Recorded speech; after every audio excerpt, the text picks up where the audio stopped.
ওই বাটার দোকানে হামলা করা মুসলিমের কর্মকাণ্ড নয়, কারো দোকানে কারো ব্যবসা প্রতিষ্ঠানে হামলা করা মুসলিমের সংস্কৃতি নয়, বরঞ্চ আমরা মুসলিম হিসেবে আমাদের তাদের পণ্য বর্জন করতে হবে।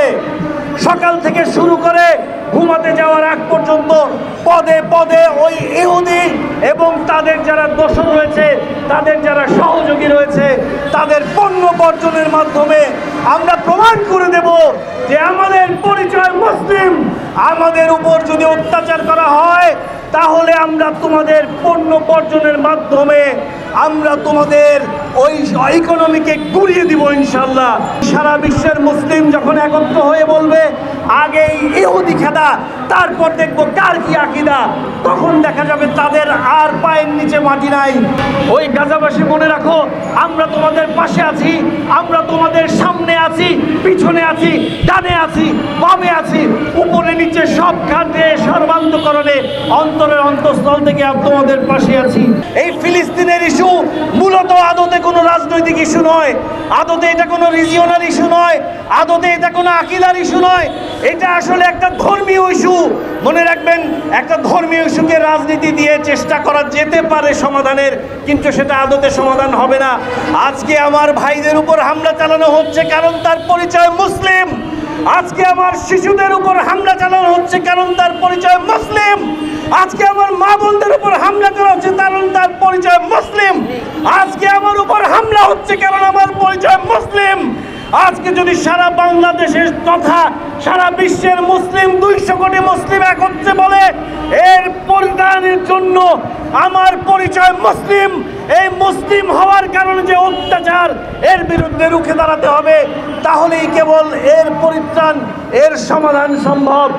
এর পরিত্রাণ কখনোই, মনে রাখবেন, আল্লাহ সুবহানাহু ওয়া তাআলা কোরআনে বলছেন, আউযু বিল্লাহি মিনাশ শাইতানির রাজিম, বিসমিল্লাহির রহমানির রহিম, সুবহানাল্লাযী আসরা বিআবদিহি লাইলান। পবিত্রতা মহামহিম ঘোষণা করছি সেই পবিত্র সত্তার, যিনি তার দাসকে রাতের সফর করালেন মিনাল মসজিদিল হারাম ইলাল মসজিদিল আকসা। মসজিদুল হারাম মক্কার মসজিদ থেকে মসজিদুল আকসা সেই পবিত্র ভূমিতে সফর করালেন।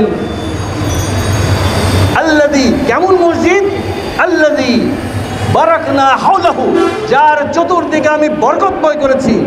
এই বরকতময় পবিত্র ভূমির চতুর্দিকে, এই বরকতময় ভূমিতে বারবার আঘাত করা হচ্ছে, বারবার আঘাত করা হয়েছে এই মুসলিম জাতিকে খোঁচা দেওয়ার জন্য।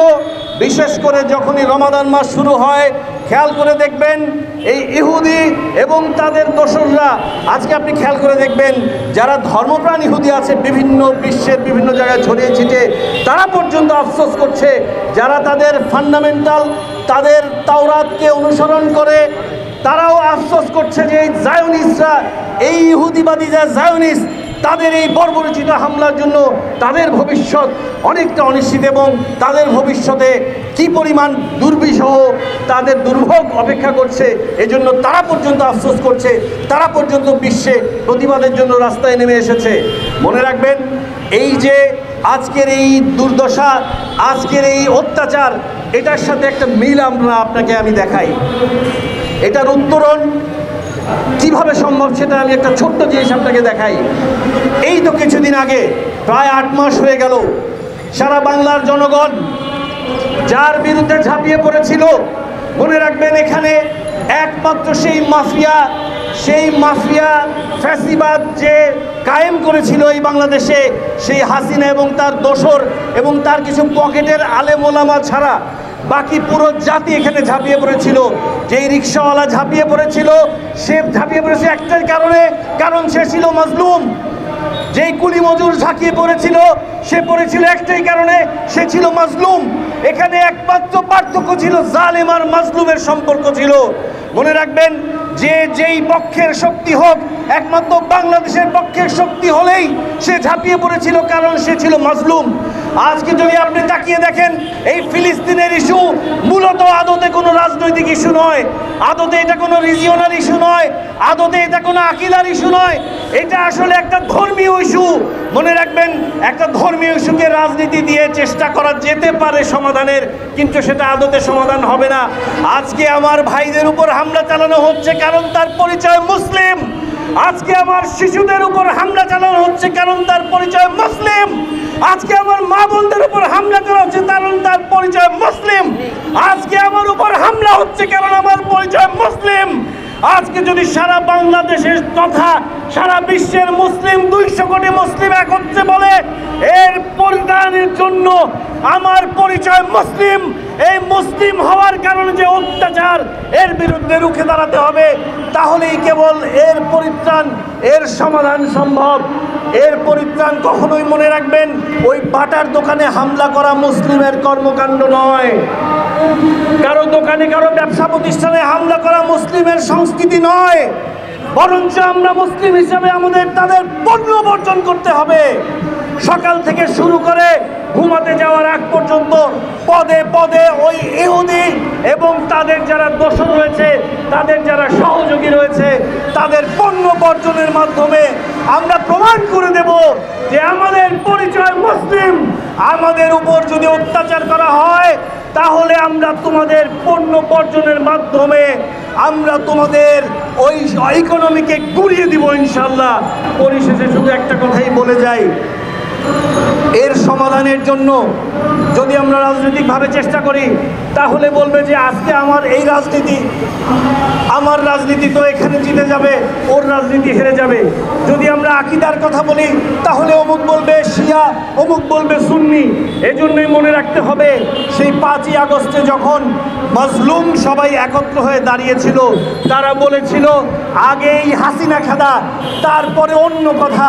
তেমনি সারা বিশ্বের মুসলিম যখন একত্র হয়ে বলবে আগেই ইহুদি খেদা, তারপর দেখবো কার কি আকীদা, তখন দেখা যাবে তাদের আর পায়ের নিচে মাটি নাই। সবশেষে শুধু একটা কথাই বলতে চাই, আমাদের শহীদ রাষ্ট্রপতি জিয়াউর রহমান এই ফিলিস্তিনিদের মুসলিমদের সহযোগিতার একটা অংশ হিসেবে বাংলাদেশের সামরিক বাহিনীতে ফিলিস্তিনি তরুণ এবং যুবকদের প্রশিক্ষণের ব্যবস্থা করেছিলেন, যারই ধারাবাহিকতায় আজও সামরিক বাহিনীতে সেই পদ্ধতি বিদ্যমান। তাই আমি বলতে চাই, বর্তমান সরকার থেকে শুরু করে সামরিক বাহিনীতে যারা আছেন, এই ফিলিস্তিনিদেরকে, তাদের তরুণ এবং যুবক ভাইদেরকে কিভাবে আরও উত্তরোত্তর নতুন প্রযুক্তিতে প্রশিক্ষণ দিয়ে তাদেরকে আরও প্রস্তুত করা যায় এবং ভবিষ্যতে এই মুসলিম বিশ্বকে একত্র করে এই ফিলিস্তিনিদের পক্ষে দাঁড়িয়ে এই ইহুদি এবং তাদের শক্তিদের, তাদের দোসরদের বিপক্ষে কিভাবে জনমত তৈরি করে এই যুদ্ধকে একটা জনযুদ্ধ থেকে শুরু করে একটা ধর্মযুদ্ধের শেষ দ্বার প্রান্তে গিয়ে তাদের পতন ঘটানো যায়, সেজন্য সর্বদা প্রোঅ্যাক্টিভ হিসেবে এগিয়ে থাকতে হবে। এই সবাইকে আন্দোলনে নামতে দেখে 2 দিন পরে আমি স্টেটমেন্ট দিব, এ ধরনের অবস্থানে যাওয়া যাবে না। সবশেষে সবাইকে আবারও সংগ্রামী সালাম জানিয়ে, ওই গাজাবাসী মনে রাখো, আমরা তোমাদের পাশে আছি, আমরা তোমাদের সামনে আছি, পিছনে আছি, ডানে আছি, বামে আছি, উপরে নিচে সব খাতে সর্বান্তকরণে অন্তরের অন্তঃস্থল থেকে তোমাদের পাশে আছি। সবাইকে ধন্যবাদ। ছিলাম, আছি, থাকবো রাজপথে। দেখা হবে বিজয়ের পথে। ইমানের দায়িত্ব